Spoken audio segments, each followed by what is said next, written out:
Good morning, my dear children. Welcome to your EVS 1 class. So today what are we going to do? We are going to have a recap of the chapter Keeping Our Neighborhood Clean. That is our chapter 5. As you know that we have already completed almost the whole of the chapter and we are left with only one single topic. So today we are going to cover that topic along with having a recap of the chapter. So let's start with the recap, and then as we move along we will be covering the part that we left behind, that is compost. Okay. So what are the things that we learned? What is this chapter basically about? This chapter is basically about waste. Now what is waste? Waste is any material which is no more useful to us is known as waste. Any material which is no more useful to us is known as the waste. Now in this chapter we have learned about the different types of waste. So how many types of waste are there? There are 3 types of waste. We are having 3 types of waste. Solid waste. Solid waste again is of 2 types, that is dry waste and wet waste. Dry waste and wet waste. We are having the liquid waste and the gaseous waste.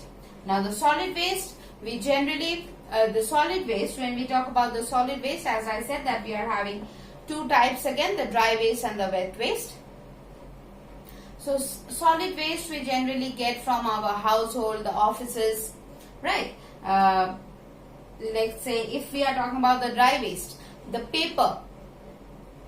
The paper is a very good example of dry waste. Then we have metals, or let's say hardwares that we have used, but is now it has become bad and now it is no more useful. These are all the dry waste. When we talk about the wet waste, we get a major portion of the wet waste from our kitchen. If we talk about the leftover food, we talk about the vegetable peels, the fruit peels, all those stuffs come under the category of wet waste, along with some waste in nature, some waste that are found in nature. Let's take for example the dry leaves. Yes, the dry leaves, the defecations of different animals. These are all which come under the wet waste. Next, talking about the liquid waste. The liquid waste is the waste that we generally get the liquid waste from the factories or even from our kitchen. Again, the waste water from our washrooms, from the toilet, from the kitchen and from the factories are taken under the liquid waste. And when we talk about the gaseous waste, a major portion of the gaseous waste in nature is the contribution of different factories. Now in the factories where different manufacturers are going on, different reactions take place between the chemicals that are being used in the factories, and as a result the waste that is created and gaseous waste is created. I'm sure when you travel you must have seen black smoke coming out from the factories. What is that? That is the gaseous waste. That waste in the form of gases. Since that waste is released in the form of gases, that is why we know it as the gaseous waste. Next, we come to the disposal. Now, creating the waste is not the ultimate thing. Yes, waste is created, but how can we get rid? How can we manage this waste? Now, managing waste is done by the disposal of waste. Whatever waste is created, however, in whatever amount the waste is created, does not matter. But if we know how to dispose of the waste properly, in proper manner, then we can assure that we are, if not absolutely nullifying it, but we are surely going to decrease the amount of harm caused by the waste to nature. Even if we are not able to completely nullify it, but we can assure the decrease of harm that is done to the nature because of the different types of waste. Now, before we move on to the disposal of waste, not only do we have these three types of waste, but there is one major difference, let's say two major types of waste that under which this comes, and that I'll just give me a second. I'll clear the board so that I can write it down.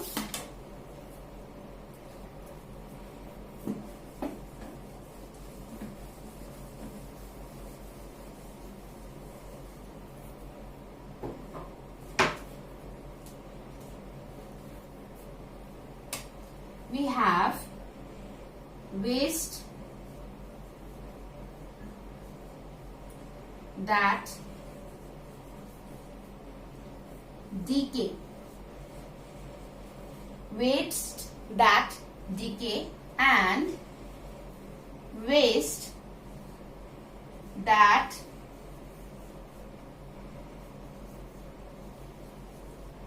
does not decay.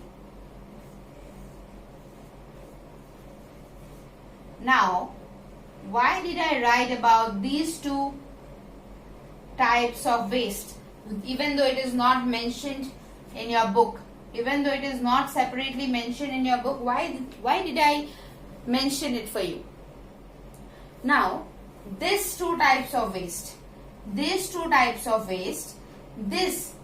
matters a lot. This matters a lot on, or this determines where we are to dispose of the waste. These two types of waste has a major role to play in the disposal of waste. Now, how is that? Children, you see, whenever we think about disposing of waste. Now, what is disposing of waste? Disposing of waste is getting rid of the waste. Collecting the waste. Now, these are the waste materials. I'm sure you all have seen the dustbins at home. Every morning or every afternoon, every evening, what do? Whatever waste is collected at home, you go and throw it in the dustbin. That is what? Collecting the waste. Now, you need to get rid of the waste also. Now, if you do not throw away the waste that has got collected in your dustbin, in the dustbin at your home, what is going to happen? Every day you are going to collect the waste into that dustbin, and if you don't empty that dustbin, let's say within 2 days or 3 days, then what will happen? Days after days, the waste will get collected in that dustbin. Let's say for 1 week, you are collecting the waste in that dustbin. What will happen? Two things, and two very, very important and the most, let's say, unhygienic things will happen. That is, first of all, it will stink very bad. The dustbin will start stinking, right? We will have very bad smell at our home. That is known as stinking. Secondly, there will not be enough space in the dustbin to collect the waste of the whole of the week. So what will happen? The waste will spill out. The waste will spill out of the dustbin, right?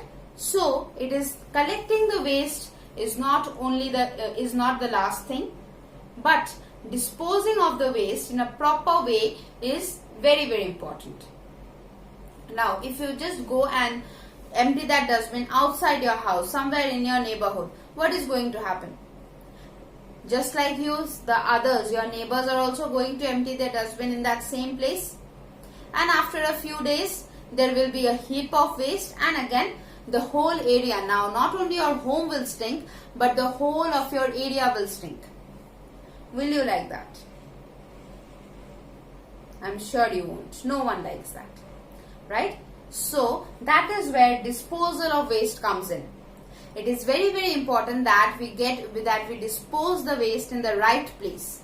Now, how do we decide? How do we decide where to dispose which waste? Now, when we sort the waste, we not only see which is the dry waste, which is the wet waste, but we also need to see the waste that decays and the waste that does not decay. Now, what is the meaning of decay? Decay means to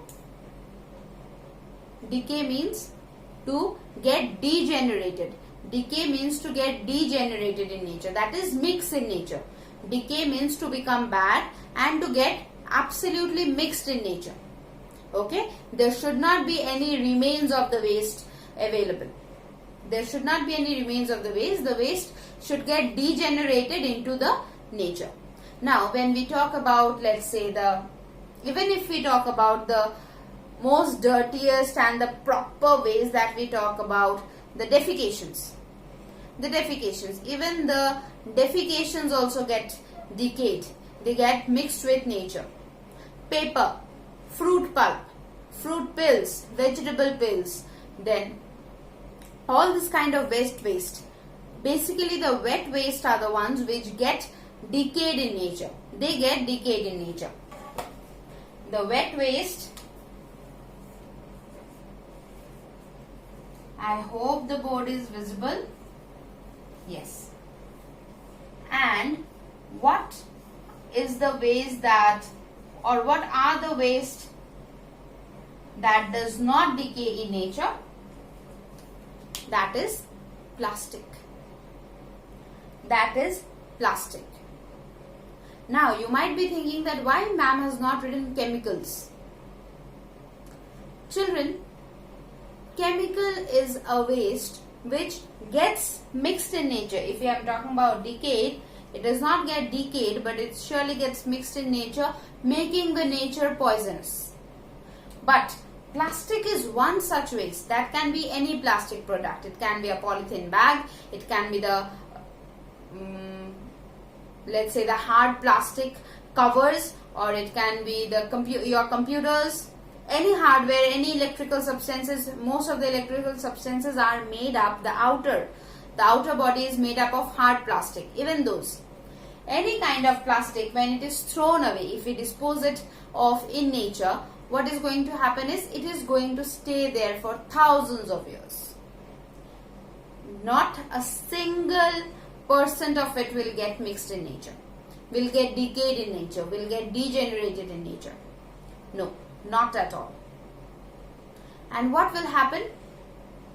This will cause harm to our nature. This mixes with the nature. This mixes with the nature, making it more nutritious. When we are talking about nature out here, we basically mean the soil. So, the wet waste, when we throw it in the soil, they mix in nature over the years, they degenerate, they decay and mix in the nature, and finally making the degenerate in the decay in the soil, get decayed by the soil by some organisms that are present in the soil. Okay, by some organisms that are present in the soil, and make the soil even more nutritious for agriculture, for growth of new plants, all kind of natural. It is a natural resource. It becomes, the soil basically becomes rich in nutrient. But what happens with the plastic? The plastic remains as it is even after thousands and thousands of years. And when the organisms that act on the wet waste, they try to act on the plastic, nothing happens but those organisms die. Because if you think, wet waste that we are talking about, these are the natural waste. This waste we get from nature. But do we get this waste from nature? No, this is a man-made product. This is a man-made product, and we use different chemicals and different synthetic substances are used to create plastic. And what happens, this man-made substances, the plastic, does not get mixed in nature, and finally what it does is, it only harms the nature. It harms the animals present in it. If the plastic is present in the soil, it is going to harm the animals that are present in the soil. If it is present in the water, then it is going to harm the aquatic life. So children, disposing of the waste, we should always take care on where we are disposing of the waste. Now, how do we take care of that? The best thing is, the people from the municipality, they come with the garbage collector, and you will generally see that there are dustbins of different colors. Sometimes the dustbins also have a name written in it. generally we have the most commonly we have the wet waste, dry waste, plastic, metals. These are the most common ones that we have. These are the most common ones that we have written. These are the most common names written in the dustbin. Wet waste,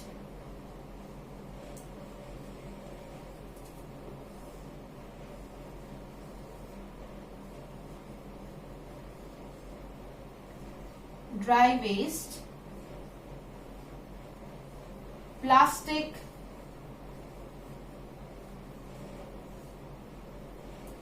metals. I hope now it is visible. These are the common ones. These are the common names that we get written in the plastic, written in the dustbins. Now we need to sort our waste accordingly. If there is any if there is any item made up of metal, then we should throw it in the dustbin which is specifically written metal. Okay. What will this go into? We will just talk. Similarly, the ones which is having plastic, we should throw the plastic substances out there. The dry waste, as I said, it can be the paper, it can be the dry leaves, it can be the all those kind of the dry waste that comes from nature can be thrown in the dry waste. And in the wet waste, what can be thrown? The waste from the kitchen, let's say the vegetable pails, the leftover food and all those, that can be thrown in the wet waste. Okay. Now that we are already done with the disposal of waste, in the proper disposing of the waste, another method is used which is really helpful in proper disposing of the waste. In proper disposing of the waste. And what is that? That is the 3R. That is the 3R. Reduce, reuse, recycle. What should we reduce, children? As we have already learned, what should we reduce? We should reduce the use of chemical products, plastic substances. Chemical products, plastic substances. Anything made up of plastic. What should we reuse? Old items. We should reuse the old items that can have the old toys, that can have the old clothes, that can have the old bags, old umbrella. You can just turn them into something new and you can reuse. And then is recycle, making new out of waste, or that is better known as the best out of waste. Now, for recycling, we generally have the most common examples to be paper. The most common example to be paper and plastic.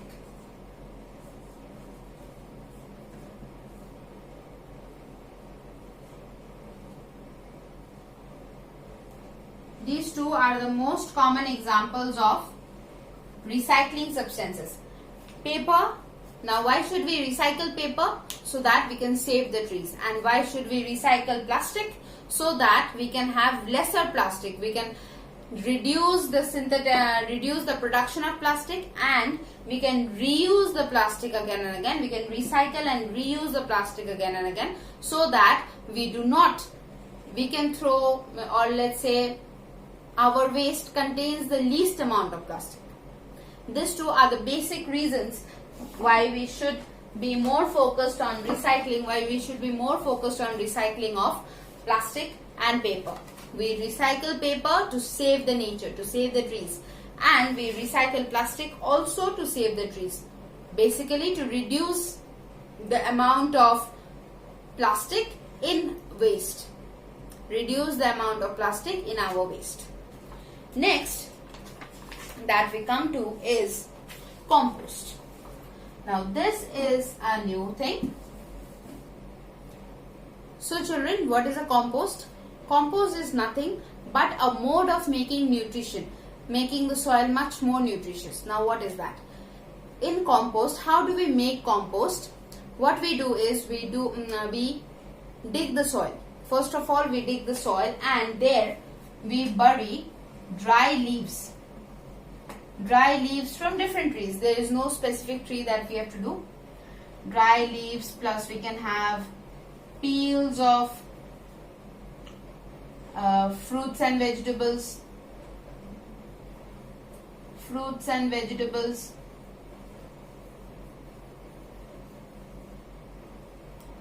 Also we can have the flesh of different animals.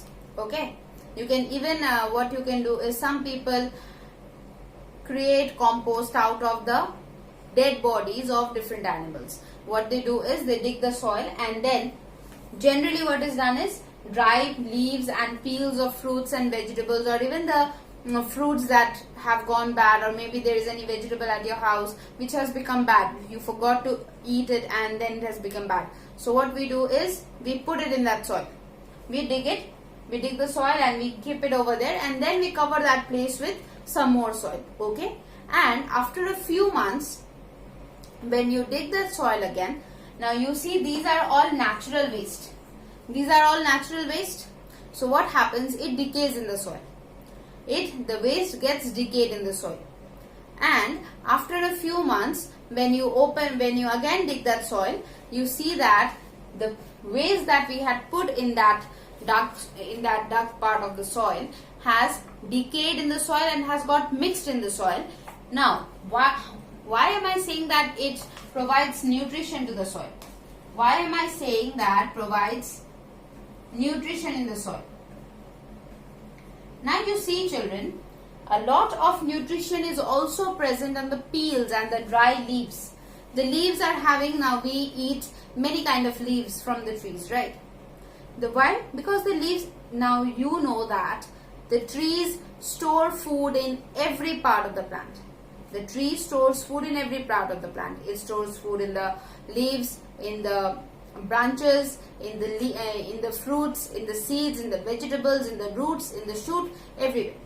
Now, even though we do not eat the leaves or we do not eat the peels of the fruits and the vegetables, but there is food stored in it. Yes, there is food stored in it. So when it decays, that means it degenerates in the soil, all the nutrients that is present in these get mixed with the soil, making the soil even more nutritious.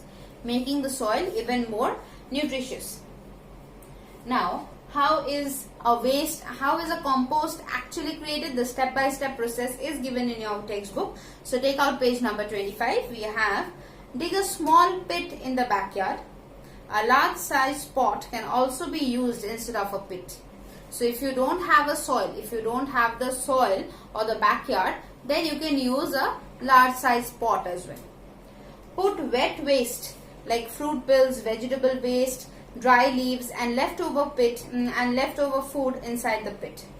Chop larger pieces into small ones for easy decay. In villages, animal waste like cow dung is also added to the compost pits. As I said, defecations are also used. Cover the waste with a layer of soil. Spray some water to keep it wet. Keep adding layers of waste and soil for a month or so. So every time the waste gets collected, you throw it there. Mind you, do not put only the natural waste out there. Do not put any waste that is man-made like the plastics and all. Okay, do not put those. plastics, metals and all, don't use those. So keep adding layers of waste and soil for a month or so. The lower layers will get changed into a black colored compost. That is, the soil out there will become very wet and it will have a good bind in it and the color will become somewhat blackish. This compost is rich in nutrients that help in plant growth. The picture is also given so you all can see that. It can be used in farms, fields or gardens to grow plants. So compost is a natural, let's say, we are, instead of buying chemicals from the market to make our soil richer, rather we grow compost, we create compost or we make compost at our home with all the natural resources that we have, and this is the best form of nutrition that we can give to the fields, that the farmers can use in their agricultural fields. Okay children, so I hope you have had a clear picture of the chapter after this recap and all your doubts have cleared. So after this I am going to send you the notes as well that you will need to write in your copy and the workbook notes in your workbook. Please children, write clearly, neatly and in the workbook only with pencil. So thank you children, and do not forget to read the chapter. Okay, do not forget to read the chapter. Thank you and have a great day ahead.